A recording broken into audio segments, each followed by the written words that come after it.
Bab 37. Malam itu, apartemen terasa sunyi. Nadila sudah tertidur lelap di kamar. Wajahnya tampak tenang, seolah semua kegelisahan yang tadi memenuhi pikirannya ikut terlelap bersama malam. Namun tidak dengan Raven. Pria itu justru bangkit dari tempat tidurnya perlahan, memastikan Nadila benar-benar tertidur sebelum melangkah keluar kamar. Langkahnya tenang, tapi pikirannya tidak. Ia kembali ke ruang tamu. Kotak berisi baju couple dari Wanda masih tergeletak di atas meja. Raven menatapnya beberapa detik. Rahangnya mengeras. Tanpa ragu, ia mengambil kotak itu, memasukkannya kembali dengan rapi, lalu menutupnya rapat, seolah ia sedang menutup sesuatu yang tidak ingin ia lihat lagi. Ia membawanya ke gudang kecil di dalam apartemen, menaruhnya di sudut paling dalam, seakan ingin menjauhkan benda itu dari hidupnya. Setelah itu, Raven kembali ke ruang tamu, duduk di sofa, sunyi, namun matanya kemudian tertuju pada satu benda. Handphone Nadila terletak di atas meja. Raven menatapnya sejenak, lalu mengambilnya.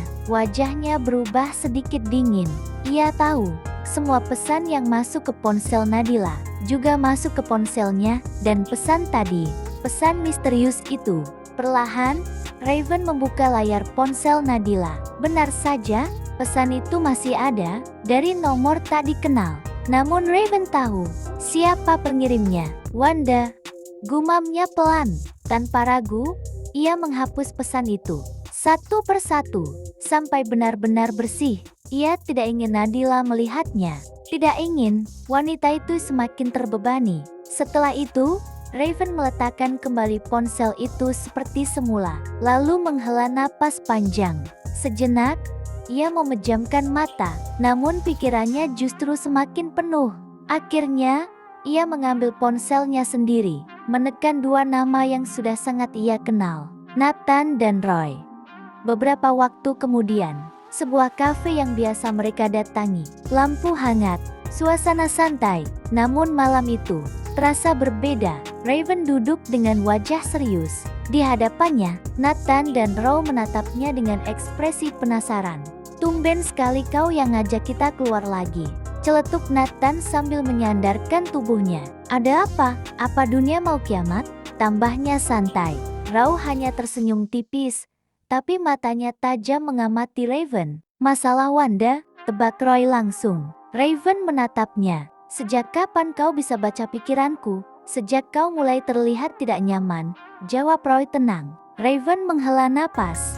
"Aku tidak bisa memperlakukannya seperti wanita lain. Aku tidak bisa terlalu tegas padanya," ucapnya akhirnya. Nathan langsung mengangkat alis. "Kenapa?" "Karena wajah Wendy terus muncul di kepalamu," tebaknya. Raven terdiam. Itu jawaban yang tepat.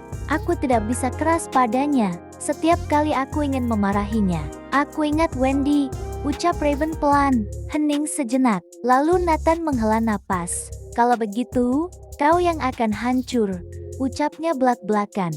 Raven menatapnya tajam. "Maksudmu?" Nathan mencondongkan tubuhnya ke depan. "Kalau dia sudah mulai mengganggu rumah tanggamu, itu bukan hal kecil lagi." Nada suaranya serius. "Semakin kau biarkan, semakin dia merasa punya harapan." Roy mengangguk pelan. "Aku setuju," ucapnya. "Mungkin sudah waktunya kau bicara langsung dengan ayahnya." Raven langsung menggeleng. "Percuma." Nathan langsung tertawa kecil. "Betul, Tuan Wirawan itu terlalu memanjakan Wanda." Ia bersandar lagi. "Aku sering lihat mereka di rumah sakit. Apapun yang Wanda mau, pasti dikabulkan." Roy berpikir sejenak. "Kalau begitu, satu-satunya cara, kau harus bicara langsung padanya." Raven terdiam. Nathan tiba-tiba tersenyum. "Bagaimana kalau kita panggil saja dia ke sini sekarang?" Raven menoleh. Nathan melanjutkan. "Kita bantu kau jelaskan, biar jelas. Biar dia berhenti berharap." Roy mengangguk. "Setuju, semakin cepat, semakin baik." Raven terdiam beberapa detik, lalu mengangguk. "Sepertinya oke juga." Tanpa ragu, ia mengambil ponselnya, menekan satu nama, Wanda. Di sisi lain kota, seorang gadis tengah rebahan di kamarnya. Wajahnya berseri begitu melihat nama yang muncul di layar. Raven, ia langsung bangkit.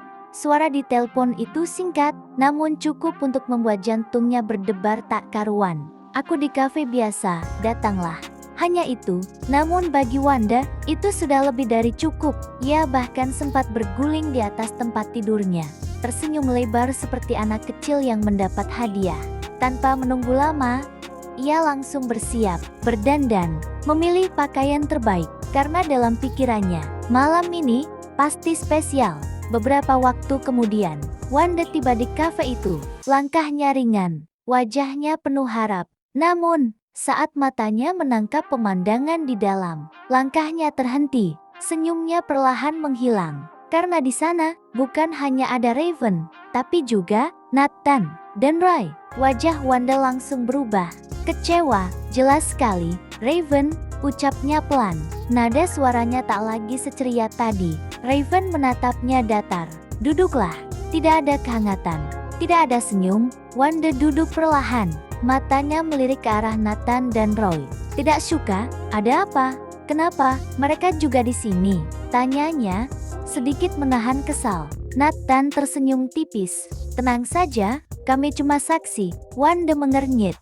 Saksi, Raven tidak membuang waktu. Tatapannya langsung mengunci Wanda. Wanda, nada suaranya serius. Sangat serius. Mulai sekarang, berhenti melakukan hal-hal seperti ini. Deg, Wanda terdiam. Baju couple, pesan, semua itu. Nada Raven dingin. Aku tidak menyukainya. Wajah Wanda langsung berubah. Tapi aku sudah menikah. Potong Raven tegas. Suasana langsung hening. Kalimat itu seperti tamparan keras. Wanda menatapnya. Matanya mulai memerah. Tapi, aku mencintaimu, ucapnya pelan. Nathan dan Roy saling pandang. Sementara Raven tetap dingin. Itu perasaanmu, jawabnya tanpa ragu. Bukan tanggung jawabku. Deg, air mata Wanda mulai menggenang. Jadi, selama ini, semua perhatianmu, itu apa? Suaranya mulai bergetar. Raven tidak mengalihkan pandangannya. Itu hanya karena aku menganggapmu adik. Hening. Namun Wanda tiba-tiba tertawa kecil. Aneh, menyakitkan, adik, ulangnya lirih. Lalu ia menatap Raven dengan tatapan yang berbeda.